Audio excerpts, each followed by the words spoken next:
Hello everyone, welcome back to my channel. In today's video, I'll show you how to use the snipping tool on Windows in 2026. First, open the snipping tool.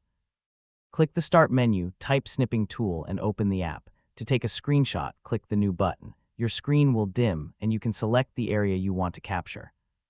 At the top, choose a snip mode. You can select Rectangle, Window, Full Screen, or Freeform Snip. For a normal screenshot, choose Rectangle Snip. Click and drag to capture the part of the screen you want. After taking the screenshot, it will open automatically in the Snipping Tool editor. Here you can crop the image, use the pen, highlighter, or eraser to edit it.